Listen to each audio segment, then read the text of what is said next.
ভাই আল্লাহর রাস্তায় দুল্লা ভিক্ষা দেন না। অবশ্যই এনো 50 টাকা দিছি তোমার।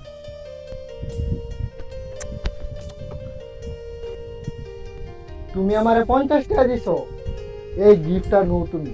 যে সময় একবারে কঠিন দিন আইব তোমার, এই সময় ব্যাগটা খুলবা।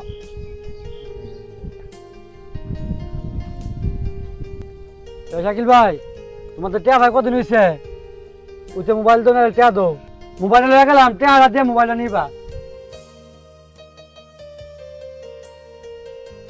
কেউ কাটল ধরো কারে? আমার কাছে আমি ধরতাম না। তোমার কাছে টিয়া দিয়ে আমি কাটল ধরো। আয় আল্লাহ রে, আমার তো সব টাকা পয়সা গেল, জায়গা সম্পত্তি, মোবাইল সবগুলো। আমি এই কঠিন বিপদে কি করাম? আরে ফকির বাবা না আমার একটা ব্যাগ দেয়া গেছিল, আমার কঠিন সময় কাজ হলো না। ফকির বাবার গিফটের জিনিস না জানে কত সোনা দানা আছে রে।